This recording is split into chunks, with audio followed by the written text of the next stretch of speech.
right? That'd be new. And welcome, everybody. We are live with the one and only C K Kesterson, author of a phenomenal book that I just happened to read and loved and said, hey, why don't we talk to the guy? And he was foolish enough to say yes, so here we are. CK, welcome to Bald&Balding. Thanks for having me. You didn't get the memo that you had to shave your head, but we'll forgive you for now. We can pretend there's nothing under there. But let's see. So tell us about Heroes of Valhalla. Yeah, Heroes of Valhalla is a realistic retelling of Norse mythology. Yep. It's kind of written as if it was historical fiction. It takes all the characters and stories from the Norse myths and kind of combines them into a single narrative, where all the characters, the gods, the monsters, everybody is human. And it's telling this story. Basically, it follows Odin and his kingdom as he's trying to stop this prophecy of Ragnarok from coming about. And the actual story picks up following 3 characters that are recruited to Valhalla, just like in the myths, except they're not fallen warriors, they're living, and he's recruiting them to stop this prophecy that spoke of the end of the world, essentially. We got people in the chat already busted on you, Mike. You got the guy talking about his book in the first 2 minutes. Everybody hasn't had a chance to settle in yet and get comfortable and kind of feel their way around. Tim's always complaining about something. I know, that's what Canadians do. Canadian, Yeah. Can't help it. mean, they're not as good as the U.S. in hockey. They don't make as good maple syrup. Well, that's second one. I can see why they're grouchy. Not happy-go-lucky like us. Yeah. Yep. Seriously. Anyway, so do you why Norse mythology? What was the driver there that led you down that path? Sure. Well, I'd say it starts with on my mom's side. My grandparents are both Scandinavian, like 100% Scandinavian. My grandma was Danish. My grandpa was Swedish. I kind of just took a liking to the culture. I've always been into history and mythology. And I hadn't really seen anyone take the stories and make them real like this in this way. So I kind of wanted to try to be the first. Nice. So they're just regular people.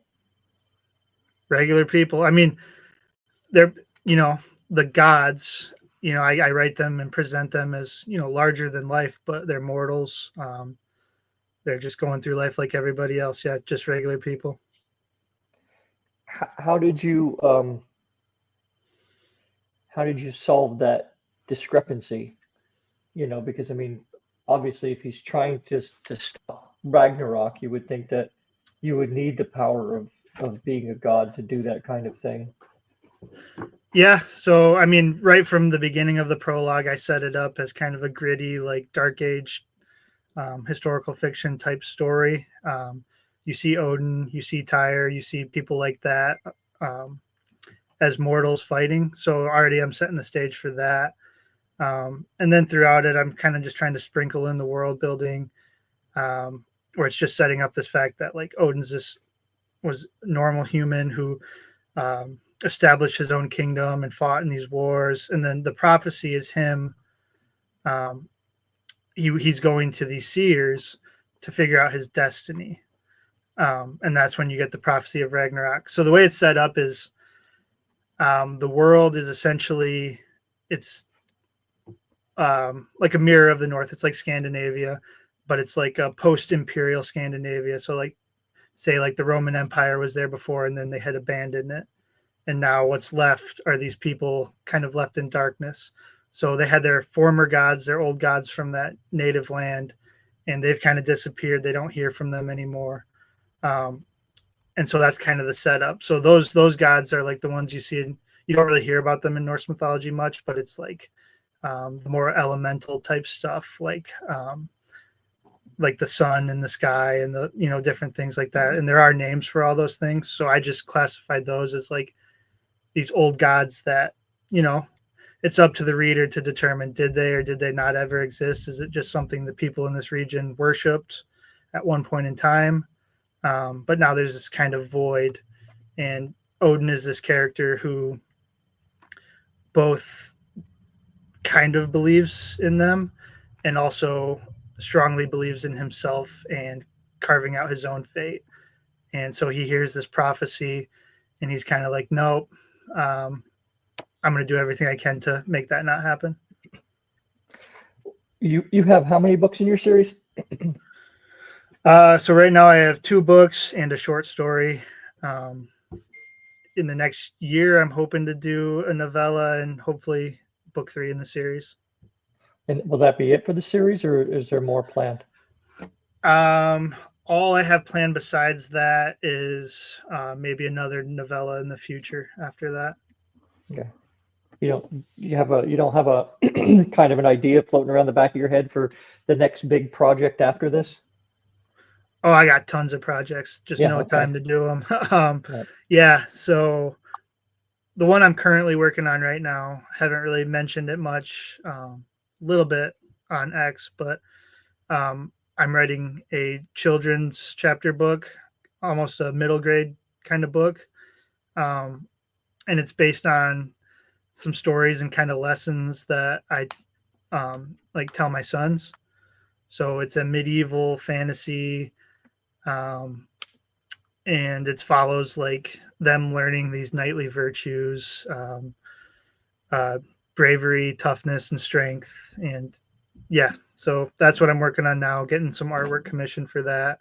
It's kind of a totally different thing than what I've done before. Yeah. Which is more difficult? I mean, it's the adult stuff's more difficult. I'm kind of less confident about this children's story though. Yeah. And I don't know why, but I would have thought it was more difficult to do a children's story just for that reason, because there's so many, you have to purposely make a point, I guess, that kind of either moral or learning kind of point that you want to make, and you've got to do it in such a way to grab the attention of a person that's much younger than you've been for a long time. Yeah, I mean, but you get to try it out. You had guinea pigs right there, which is nice. They've loved it so far. I don't know if that means anything, but what I've read to them, they've liked. To me, it's like I feel like I went so in depth in the world building and the retelling in the other stories that I'm trying to be a little more fast and loose and fun, and it just leaves you kind of feeling like open to it a little bit more. Yeah, it's weird. Are you done the story, just waiting on the artwork, or are you still putting the story together? In the editing phase. So we'll see how it goes. I want to release it before Christmas if all goes well. So yeah.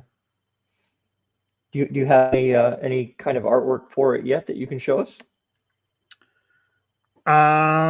Possibly. So while you're getting that, I want to pitch another idea to you. Okay. Because I would love to see it. I'm assuming, since your grandparents are all Norse, that you've read Beowulf. Yeah. Have you read Grendel by John Gardner? I have not. So that is the Beowulf story told from Grendel's point of view. Okay. And I think you should redo Beowulf because you did such a good job here with the Heroes of Valhalla. You should take on Beowulf and you should write a modern retelling of that. Okay. Yes. I kind of... So actually in book 2, I cut out all of part 2, which was essentially a Beowulf retelling. It was just kind of didn't fit as well into the book as I wanted it to. But I'll let you in on a secret. The character of Bjarki is the equivalent of Beowulf. So Bjarki is the right-hand man to Balder in Heroes of Valhalla. Okay, that makes sense. So yeah, that story's floating around. I mean, that's like, I was like, man, 10 or at least 10,000 words that I just cut right out of the book. So it's there. Maybe it'll be in an anthology or something at some point. But yeah, so I guess challenge accepted. There you go. He's already done it. So far ahead of you, Mike. See? And here I'm thinking if I win the 750 million Powerball or Mega Millions, whatever it is, that I'm going to just have the Beowulf movie made, the right way, not that blasphemy that was. The 3D one, yeah. That's what you're gonna do with your 800 million, Mike. Yep. And then So I got one picture here. I'll just show you guys. This, it's kind of hard to see. Yeah, it is. That's a Kestrel. That's a character in the story. And yeah, it's holding a pendant. I won't reveal too much more than that, but yeah, that's a big key part of the story. Is it hard to go through this book with your kids without having all the pictures and everything, or are they pretty much into the story that you're telling? No, they're pretty much into it. Well, because the first drafts I gave the main characters their names, so they couldn't help but be all about it. I've kind of changed them since. Oh, you better make one or two copies for them that have their names still in them. That's right. Yeah. So they were all about it. But it helps when they're the main characters. So I'm going to dispense a little wisdom, very little. So I've put out several books now where I've tuckerized other authors and, more importantly, booktubers in the book, and they absolutely love that. And now I know they'll read them, and the booktubers will do like a review on the book because they are in it. Okay. Yeah. So keep that in mind. It's a great way to sell another a couple dozen, hopefully, copies, and if you can sell another couple dozen, that's a win. What grade are your kids in? The oldest is going into second grade, and the youngest is almost 4. So I was trying to get ahead of their ages a little bit. Just put a couple copies in their backpack when they go to school. That's right. Yeah. Oh, look what fell out. We can read. So you're saying if I snuck in a couple bald guys into the story, you guys might give it a shout out? Yeah, no, but I'm not bald. Come on now. you should aim higher than that. Okay, yeah, right, all right. Yeah, aim I'm much just trying higher. to figure it out. You don't want to scare kids, It's like, this is what you have to look forward to. Your future awaits. Woo! And Tim, see, we're back on good terms because he likes Proxima Station, and he is also in it. Okay. Not very long, but I made a bingo sheet of the people who were in it because I had 17 people, and then my 5 dogs were in it, and so I made a whole 5x5 grid. It's just a celebrity book. Yep, pretty much. Shamelessly trying to get booktubers in there so they will read my book and give me good 5-star reviews. It was really because he just couldn't think up any names, so he just opted to do that. Yeah, you're in it. It's like, I can't be bothered. I'm just going to use other people's names. Although I will tell you, be careful with the antagonist, because I made Tim Wolf the antagonist, and he's the lamest antagonist ever in this series. Because it's almost cozy. It's like humorous sci-fi, so nothing happens, so he can't do anything dastardly. But I will tell you that beware if E.L. Montague says you will be in his book. He put me in here as the bad guy, and I do very bad things, and very bad things happen to me. I'm curious, what I did wrong to EL to have that happen. But then I've read his book, so that was about as nice as he could have been. Right. Well, exactly. if anyone wants to be in my books, they have to have a Norse name to start with. So, if you do, we'll go from there. See if you make the cut. Does Lutefisk make an appearance? What's that? Isn't that like a Scandinavian thing, Lutefisk? That's like not as fish, isn't it? Is that like a Swedish one? I think so. I don't know. Okay. It's just one of those things I've read before. It's just someone And banging call on me out. I about. don't actually know anything about Norse stuff, so. Sorry.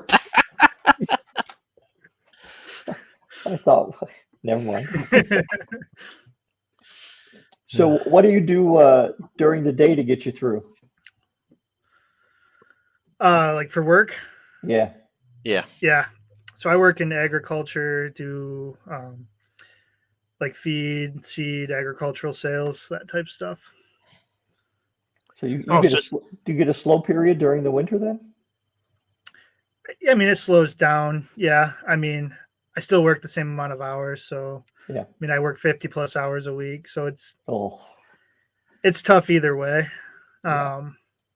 So But yeah, being a, it slows down a little bit. so being a salesman, you have no trouble selling your books. You're just throwing them at people, right? Well, I mean, I'm not a good salesman. none of us are. Yeah. Yeah, we're getting there. It's a slowly but surely selling some of those books. Yep. How'd you get into writing then? It's something I've wanted to do for quite a while. I think the first real thing I kind of wrote was in high school, but it was basically just copying some Bernard Cornwell stuff. So, couldn't Oh really yeah. do too much with that. But I'd say the first thing that made me want to write, and also probably got me deeper into mythology, was I was pretty much the age of Percy Jackson when Percy Jackson came out. It came out when I was in 7th grade. And I remember reading that, and that was kind of like introduction for me. I was like, I'd love to write stuff like this too. So Tim has a thing for you here. Tamir Makvid. Oh yeah, that sounds like some dead guy for sure. Like So some dead guy? Is that what you said? Yeah. well, he will be by the end of the book. Let's hope. Yeah, I need more bodies for the last one. That's when Ragnarok takes place, so that could work. So, when did you start putting down the first bits of what would become what Valhalla? Is that your first book? Heroes of Valhalla. Yeah, so it's been an idea that I've had for, at least a decade, and I've been researching it that whole time, but never really did anything about it. So my writing journey kind of began.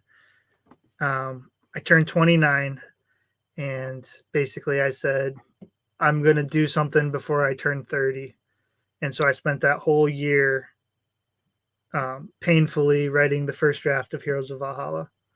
And then spring of the following year, I released it. So, 29 years old, basically gave myself a kick in the butt and said, if you're going to do this, you're going to start now. So, and now I'm about to turn 33. So 33. Oh, the days. I'm like 33. 29 was 1999 for me. So yeah, I was 7. I like how he said though that I wanted to get this done before I was 30 because after 30 you're just about freaking dead. So you can call it a midlife crisis. So what's that? Midlife crisis. How many midlife crises are you planning? I mean, I'm good for like yeah. I think that's a great idea. Yeah, I got a few more planned. It depends how many more book series I have planned. So you've got plenty of time. I mean, you've got time to get your 20 or 30 books in. That's not really, not if you keep researching them like that though. You got to just go into the thing where you can just make shit up. Man, yeah, got to get into fantasy like everybody else. That's yeah. Yeah, I mean it's kind of fantasy, I guess, but it's pretty rigid. I can't just make up whatever I want. If you start doing the historical stuff, what was your Bernard Cornwell gateway drug? Oh man, I am a Winter King guy through and through. Those books were magical for me. I don't think I've ever read. Have you read his Sharp series? Yeah, I've read probably 8 to 10 of them. Yeah. Okay. I've read most of the Uhtred ones. I've read all the Archer ones. So I've read most of, not most, he has a lot of books, but I've read a lot of his stuff. So, how many times did you watch Vikings? All the way through, probably. I don't think I finished it, honestly. I liked it early on. It's so weird. Like it just comes across so like loosely historical. I don't know. Yeah, I'm with you. I watched like the first 2, maybe 3 seasons, and then yeah. So The uh, Last Kingdom show, which is based on the Bernard Cornwell books, is pretty decent. So yeah. that's worth watching. Crap, I forgot. Bugger. But yeah, read Winter King. It's amazing. It's a King Arthur retelling, and it's Oh. realistic and it's Dark Ages, and you could see that bleeding through with my idea of making everybody mortal and human and all that kind of stuff. Nice. Do you find now that when you see Vikings or that kind of thing portrayed on screen, that having done all the research that you've done and everything, that it annoys you when someone gets it wrong? It just depends how wrong. Yeah. I'm trying to think what really annoys me about those shows. The horned helmets and all that kind of thing that they didn't actually wear. Yeah, I mean, I guess if it's a good story, that makes up for it for me. That's still kind of my number one thing. If they like tell the story in a good way, that forgives a lot of sins. But if it's just coming across kind of cheesy and not very profound, and yeah, some stories they tell just aren't the ones worth telling, I don't think so. Well, yeah, if they just like cut every corner because they're like, I just want to get the story out, yeah, then it's kind of Yeah. But I mean, if they do it with intention for a reason, then yeah, I'm fine. Yeah. So, I mean, I would think that taking the point of view for like Ragnarok, regardless of what you might think of it, has Marvel done you any favors? Because people now kind of have at least a little kind of passing connection to the story, where when they start reading it, things won't be entirely new. Yeah, I think at least I think Marvel's kind of put a lot of things like mainstream. So you have like video games that are like God of War and Assassin's Creed and all these things that'll put it in a Viking kind of setting. I think it definitely helps for like some name recognition. It's like, oh, I remember Heimdall from the movies and stuff. But then beyond there, it's like you're retraining people on these characters. Like Mike, I don't know if like my Thor isn't really like Thor from Marvel, not very much. He doesn't even look like him. He's just different. So it's retraining him. So I have like the tall task of retraining them not to be like Marvel characters and also not to be immortal with all their godly powers and stuff. All right. So Tim wants to know where the Hulk appears in your story. Yeah, good. Well, Helgi, I guess Make him buy it to find out himself. Yeah. We got some berserks in there, so those are close enough to the Hulk. There you go. Yeah. Nice. So let's see. We're going to go to weird questions. I haven't asked these in a while.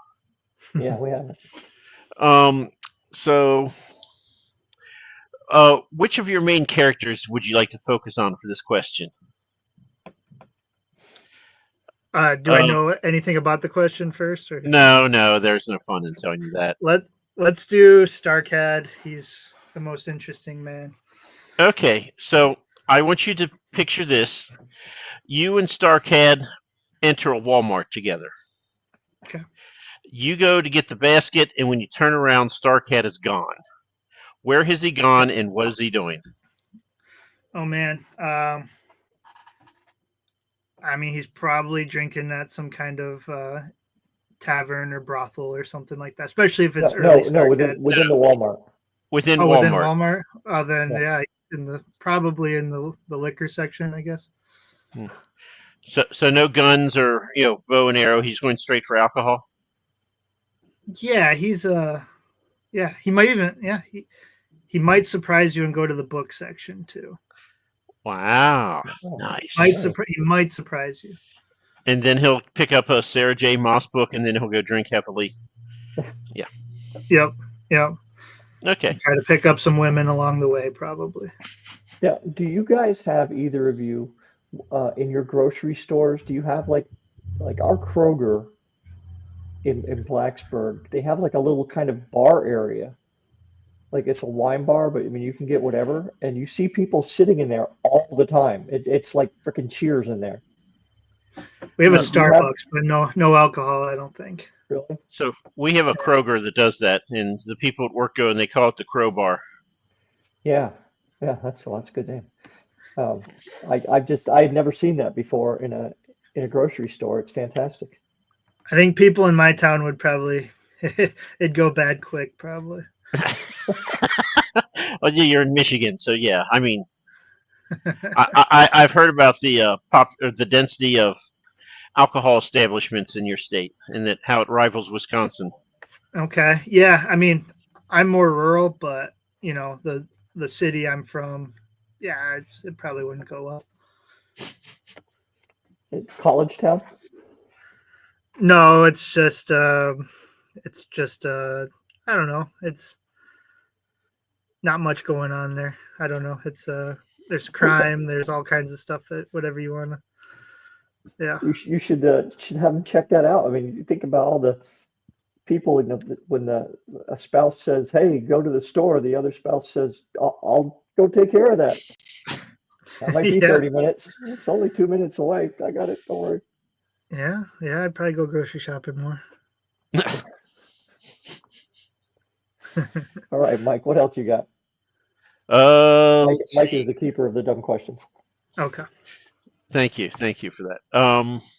Let's see. If you had to swap lives with one of your main characters for a day, would you survive?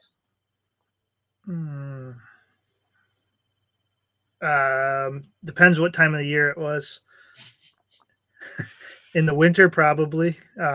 During fighting seasons, I don't think I would. Hey, somebody has to sharpen the swords, Yeah. Yeah. But if I'm swapping their places, they're all they're all in the thick of it. So yeah. So winter, you'd be all right. Yeah. If I could hang drinking with Vikings, but What's the coldest you've ever had up there in Michigan? That's a good question. I'm trying to think. Wind chill. No, just straight on the thermometer. Yeah. Okay. Freaking wind chill. Come on now. It gets cold. I don't know where I'm from. Probably -10. I don't know. All right, that's not too bad. Okay. Yeah, I'm in southern Michigan, so it's not. Yeah, the Riviera. Okay. Yeah, I mean, when you got the UP, I mean, that's just a whole different place. So Yeah. No. So you're essentially kind of like almost in Canada then, like in southern Michigan. Fairly close to Ohio and Indiana. Oh, I'm so sorry. Yeah, not that close, but it's okay. Still, my Where you're condolences. not there. I've only ever been to Michigan once, and I'll tell you what struck me is how very, very bad the roads are. Because I was up to Michigan State up in Lansing. I went up there, and I just could not believe, the home of the automobile kind of thing, is the roads are just so bad. And you can't blame it all on winter because there's plenty of places with winter where the roads aren't that bad. So what's the deal? Yeah, I mean, if I knew, I mean, our current governor, her whole pitch was fix the damn roads. I don't know if it's happened yet. So, well, if it happens it's a constant thing. With the speed that roads get fixed here in Virginia, Yeah. I I saw a project on the Virginia Department of Transportation site. We are going way off here, folks. Sorry. Um, where they were announcing a new 9 mile stretch of highway widening, and it was projected to take 8 years. So a mile a year, essentially, for a Nice. high. What? Come on, that's insane. Yeah. Yeah, it's pretty horrible here too. And I don't think it's really getting fixed, but we'll see. We got cool sites. We got lots of lakes and some good hiking in different places. Yeah. So everything off the roads is fine. Just the roads Yeah. are, yeah. Okay. In summer, Michigan has like a little bit of everything. You got beaches all over the place. I mean, it's not bad. Now let's So when you say beaches, I mean they have beaches in England too, right? But Sure. it's not what everybody pictures as a beach. I mean, there's some decent ones all along the coast of Lake Michigan there on the west side. I mean, there's some decent ones. There's whole vacation towns and everything there. All right. I'm not going to say bad things about Michigan. I haven't been there enough to do that. So, have you ever had any weird jobs or tasks or whatever? We haven't asked this question in a long time, so. I mean, What's the weirdest thing you ever had to do for pay? Legitimately. so I don't know what the weirdest thing is. I did in high school. I worked at McDonald's for a year, so there's plenty of weird going on for sure. Yeah, some of us still I eat don't there. know. Please, we don't need to expound on. We've See, all worked there. We all know. Yeah, I worked at Wendy's. I have my own stories. I Okay. don't eat baked potatoes at Wendy's. Why? I'll tell you later, and you won't eat baked potatoes there ever again either. Oh my God. All right. Other than that, I don't know. I don't know what the weirdest thing is. I'd have to think about that one a little more. All right. Well, you think about that. Okay.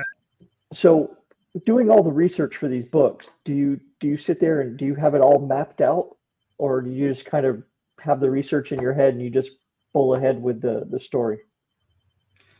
Well, there's a lot going on in my head for sure. That's how the stories all form, and then I eventually turn them into rough outlines, really rough. And then before I start writing, I try to break it down by sections and then by chapter. So before I actually really get into writing, I usually have an idea of what most of the chapters are going to be about, like, point A to point B. And then when I write, it's about getting from that point to the other point. So I guess writing yours like in a historical setting, like you said, you don't have a lot of give. Mhm. Like I used to do very, like 3, 4, 5 page outlines, and then I'd start writing, and my characters would be like, "No, I'm not going to do that." So now it's basically I have like I call them 5 signposts, and I'm like, okay, I'm writing to this signpost, and then, but I mean, I guess with you, it's pretty rigid. I mean, you can't deviate but so much. Yeah, so I have the general story that I'm telling, and then within that, I have the different myths that I'm retelling within those sections. So I have a little bit of room because the world I created is, I mean, it's a secondary world still. I gave Right. myself that freedom, which has been kind of nice. Yeah.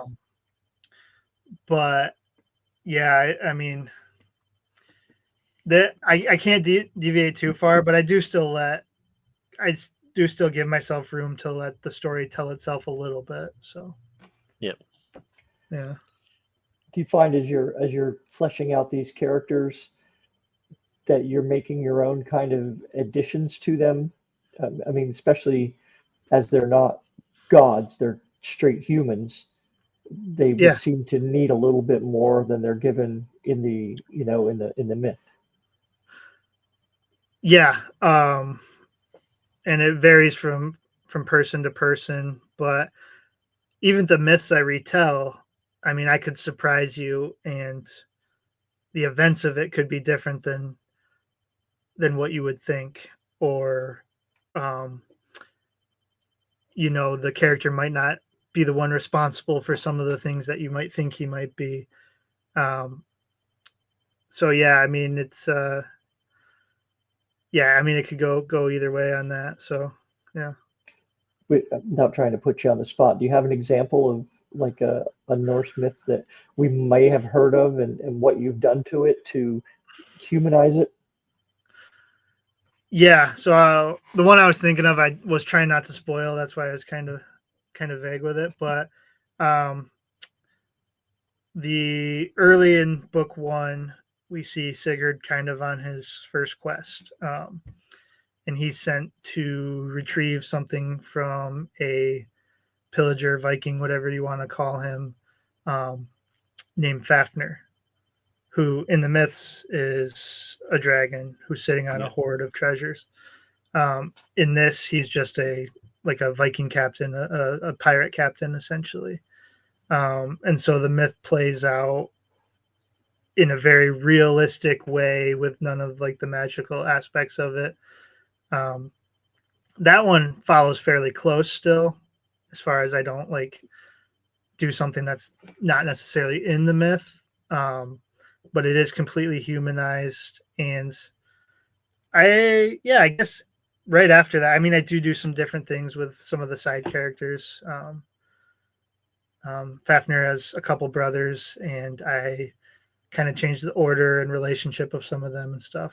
So there's lots of playing with that stuff for sure. So doing all the research for this, what did you learn about those myths? I mean, obviously you've been into it a lot more depth than anybody else. I mean, Mike or I. So I mean, while you were doing that, what kind of struck you that you went, oh, hey, well, or did you get into the why those myths kind of came about in the way that they did? So I'm kind of telling the story in the way like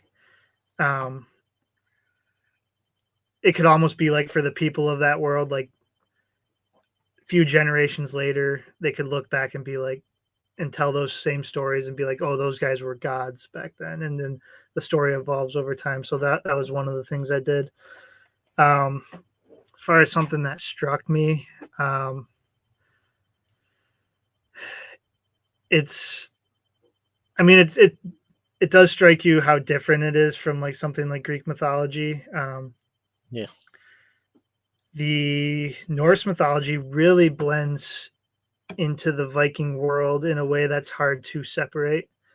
So when I was choosing what heroes I wanted to follow, I was pretty conscious of not picking people like you could see like Ragnar from the Viking show, Ragnar Lodbrok. You can see him in some of the myths in a mythological way, but I made sure not to use a character like that also was strictly a historical character. So I was trying to find characters that were like what you would call heroes in Greek mythology, like Perseus and Jason and Achilles and people like that you only really find in the myths. So that was more challenging than I thought. And then I finally settled on the three main ones. And then there's just it's not really like a pantheon in the same way that it is in Greek, although I made it that way. It's a lot looser. Gods were worshipped by region, so there's some people who worship Frey a lot more than they did any other god. And then I found, things like the Norse religion, the gods, they were actually like if you track them historically, they were myths that came out of like the Near East. So things like that, it's just like I'm not going to make that work into what I'm doing. So I made it a lot cleaner. I made them all part of the same group and into a single narrative. So does your work allow you time to kind of think about these things and kind of run them over in your head as you're doing whatever it is you do? Yeah, I mean it varies, just depends what's going on each day. But yeah, I'm constantly running through book ideas in my head. And then it's just a matter of figuring out how to take notes of that and get it on paper. So like I've been kind of being impatient and scheming ahead onto a fantasy series I want to do in the future. And I've just been like adding layers and layers to my brain of all the stuff I want in there. So yeah, I daydream a little bit on that stuff. Is your fantasy going to be Norse inspired? Not exactly. No, it's going to be broader than that. It does have a lot of inspiration from the medieval Franks, who kind of came down from the north, from like the Rhine region and stuff, not quite as far north. But no, it's not going to, there's going to be some groups that are from the north, but it's not entirely that kind of story. So is it still at least loosely historically based then, or is it just? It'll be full. Yeah, it'll be full fantasy. fantasy. Dragons and magic and the whole 9 yards. Yeah, although I'm not totally set on exactly how that's going to work. But yeah, it's going to be more of your classic fantasy world. But it is going to have a ton of like historical analogies. So Are you finding it, I mean, even though you're just kind of thinking about it, are you already finding it kind of difficult to make that switch from this is, something that's historically based to this is something that does not need to make the strictest of sense? yeah, but I'm not good at not making it logical in my head. So that was the trouble I had with the kids' book, is like just letting some of that go and being like, hey, Yeah. sometimes fun stuff just, that just happens. So do you have spreadsheets? Oh, God. I'm not organized like that. No. Okay. Strike one against you. Your children's book, do you think there's going to be more, or you think that's just going to be kind of a one-off for your kids? Originally, it's going to be a one-off, but I can't help but thinking of stories that will go good after it. So I've already thought of 2 other ones. So if it goes well, I'll probably continue that. It's going to be one of those things where I think I'm going to age the characters as it goes. Are you going to use a pen name at all for any of this, or are you going to try to do it all in the same name? I think I'll do it all under the same name. There was kind of a more religious historical fiction book that I want to write that I might do a different name at some point, but that'd probably be quite a ways in the future. Have you got what, 2 books and a novella out now? Have you been to any like Comic-Cons or anything, trying to get the word out? No, I think I'm going to start doing in-person selling next year. Yeah, I've just had to prioritize what I was going to do and what I was going to get done. And this summer turned out for me to have a lot more. I was a lot busier than I originally anticipated. So Got the honey-do list. Yeah. Yeah, there's always stuff. Yeah, that never goes away. So, Ro, it's time for the question. Go ahead. Okay, CK. All right. 90% of our guests get this wrong, and they agree with Ro. Yeah. 95. Okay. So I want you to envision you're going down the main drag of your street in your city. Yeah. You're in a saddle. Now, you can either be riding a T-Rex or you can be riding a Griffin. Which one do you choose and why? There's only one correct answer. Well, I did my homework, so I know the correct answer. Okay. But I've never been good at following rules. That's kind of why I'm an indie author. So I'm going with Griffin. That's it. I can't take it anymore. T-Rex. Just makes me sad. Mike went on Amazon and bought those little knives just for that. Just for that joke right there. Yeah. and I got 9 of them. So when the springs break, I can go to the next one. I'm good. Was it worth it? Was it the I'm best just $12 we've ever spent? I'm just disappointed, but that's okay. We can continue with the interview, I guess. Yeah, I don't know. I'm not a big dinosaur guy. I guess I don't get it. Okay. I mean, But I'm not a big dragon guy either, so that'll probably get me in trouble with some other people. Oh yeah, you got to have dragons in your fantasy books, man. Yeah, There'll be I'm people that I'm come up and open to ask it. you straight up, "Are there dragons in this?" And if you know, they'll just put the I book know. down and walk away. That'd be smart. I'm not always smart about stuff like that. I kind of am more on the side of like dragons as more of like the. I mean, they can be kind of benevolent or whatever in their own way, but kind of wild and untamable type dragon. Hmm. Yeah. really, I know it puts me in the minority. I mean, I know yeah. you write Norse inspired stuff, and you want an untamable wild animal. Shocking. Yeah. Right.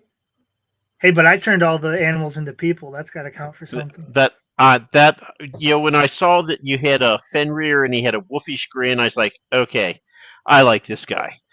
So Yeah, you know, there's hints everywhere on that stuff. If you got the eyes to see it, I guess, or the ears to hear it. Yep. well, CK, if you've done your homework, you probably have a pretty good idea what's coming next. So No, we're because going to ask. I actually had to. Yeah, I don't actually this time. So Okay. I had to Well, cut short right after that question. But I was like, I got something I can use. we Impatient. Yeah. we need you to take one of your characters for sacrifice. I mean, one of your characters to go into the bald dome. So, which of your characters would you like to choose? Yeah, we're going with Sigurd. He never turns down a challenge. I was going to Okay, say is this this the is set for him. drunk reader guy in Walmart? No, that was It's Starcat. That's the Walmart guy. Yeah. so. Yeah, Sigurd is tell us from the about- Wholesome Saga. Tell us about Sigurd. So Sigurd's story, he starts out, he's a young kind of wannabe warrior who's left his home with nothing but his father's broken sword. And his kind of singular goal is to become a warrior, the greatest warrior. And then he quickly runs into a mysterious stranger who sends him on a quest. And his story is one of learning to temper himself a little bit and learning how to do things for a larger group, I think. But he is very talented, very skilled, and he is, in the greatest sense of the word, heroic. He's never turns down a chance to run into danger to help somebody. Oh, excellent. Yes. Yes. Okay, so I'm going to roll a bunch of dice. Hold on, Mikey. And- Hold on, Mike. Okay. I might have this stuff bookmarked. I'm going to roll Yeah. dice. You may or may not have it bookmarked. No, I do. I got them right here. Okay. Let So me, Ro let is me- going to take it. Go for Let it. me share my screen. We're trying something new, folks. Give me a minute. How do I share a screen? Can I share a screen? You're going to Go have to to take my word for it.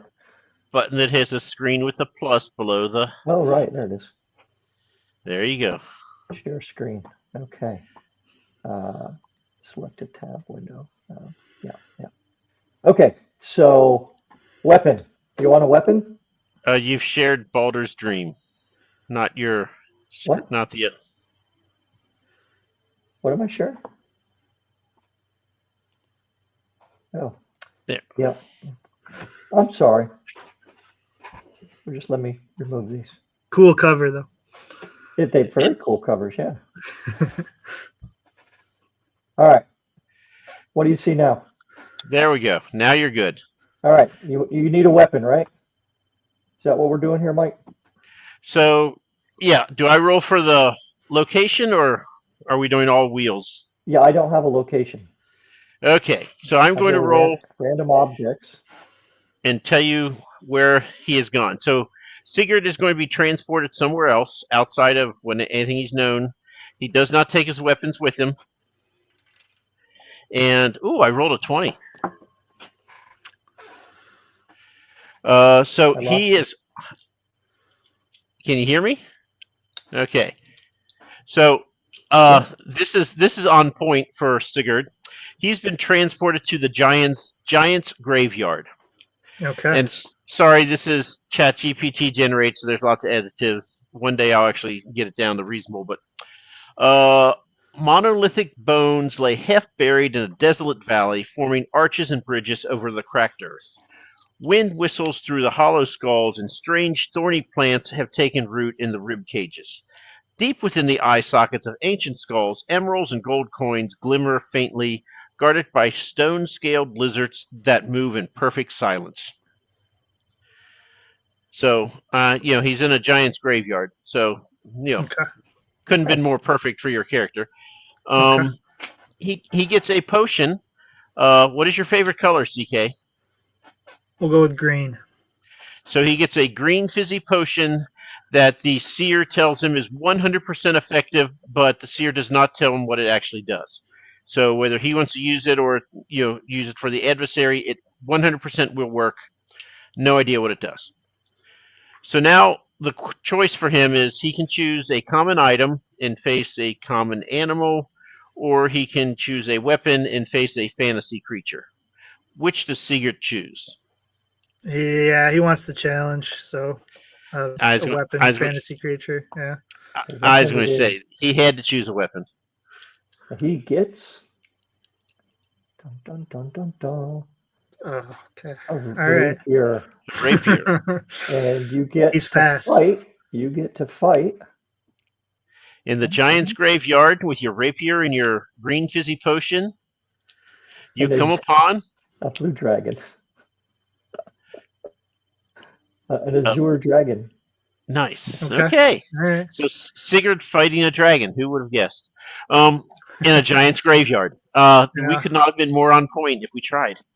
The rapier it's kind of a letdown. Well, I mean, it is a sword-ish. So it might be easier to get between the scales with a rapier. Don't give away my strategy yet. All right. So now you're going to tell us what happens, and if you are silly enough to say, well, he tries to strike the dragon, is he successful? Then I will roll dice. I will roll below an 8 on almost every roll, and things will go poorly. Mm-hmm. Just so you know. So you can either tell us what happens, or you can ask us, and I can try to kill your character with really bad dice rolls. Your call. Mike did roll a 20 yesterday, so that. So I tell you what happens. Okay. Okay. Yeah. The dragon goes on the offensive and starts chasing him, blowing blue fire at him. And he dodges it. He's pretty nimble, pretty quick, and he escapes and hides in the rib cage of a giant with the spiky plants. Okay, nice. So dragon doesn't want to go there because spiky plants. Yeah. Okay. What happens next? Because the dragon's not just going to give up. Okay. He might. I don't know. So the dragon's looking for him. He kind of gets his scent, sniffs around, goes towards where that giant is. Oh, we're going to need this, Mike. We're going to need this. And Sigurd doesn't know what his green potion does, so he chucks it into the dragon's face, and it shatters. Okay. It is an... Where'd you go? An elixir of vitality. Oh, good.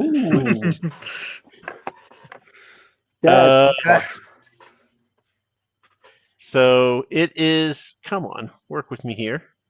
So you now have a boisterous azure dragon who is probably not bothered by plants.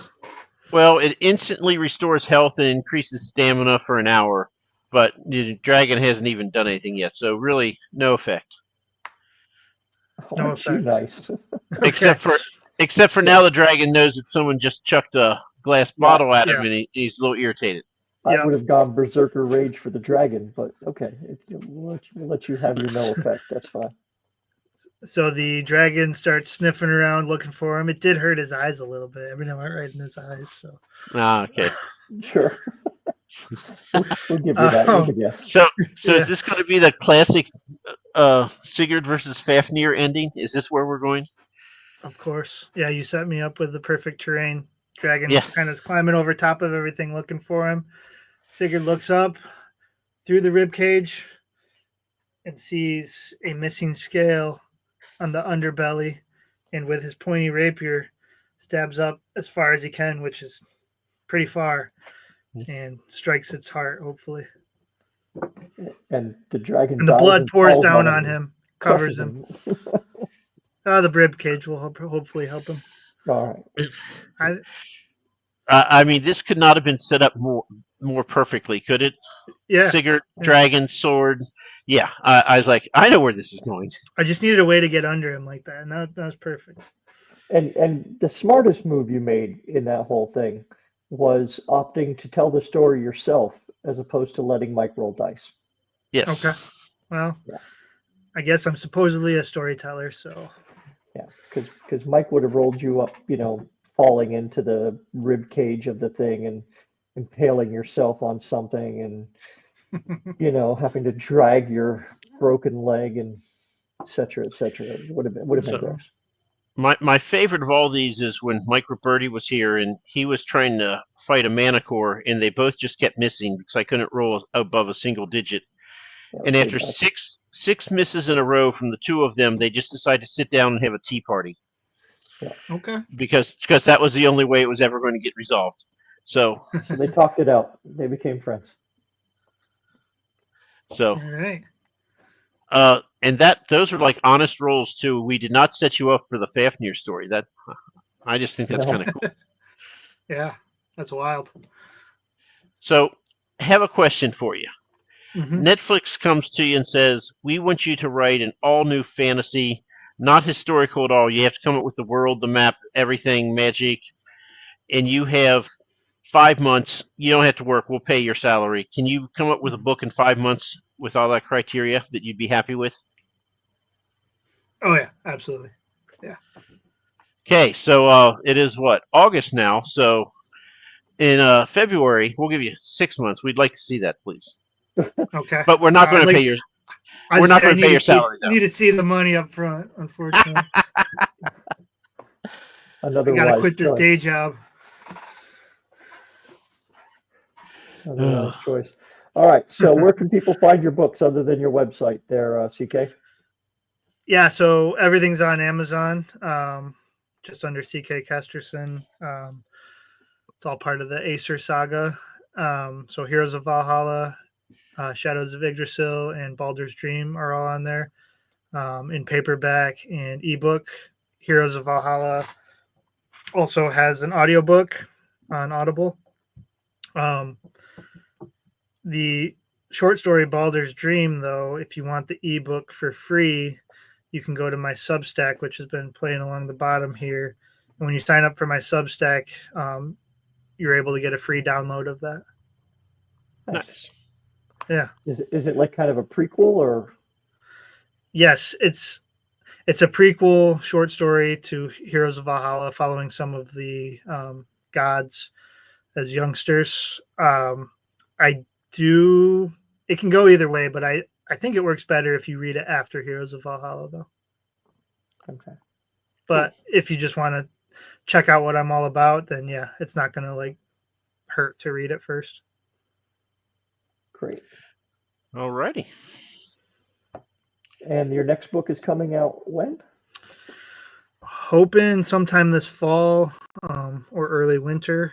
That's going to be the children's or middle grade book. Right now, I think the title is going to be called Fortis. It's a Latin word, which means all the things I mentioned, the brave and tough and strong. And yeah, that's the plan for now. Just got to see how all the editing comes together and the artwork and everything. Nice. All right. Yeah. Okay. With that, Mike, what do we have next there, Michael? Our next show is a week from today. On Tuesday, we are going to talk with Andrew Stevens. I met him at Worldcon, and I know very little about him, but he's an author. So, Well, we will find out something about him on the 2nd Sounds of cool. September.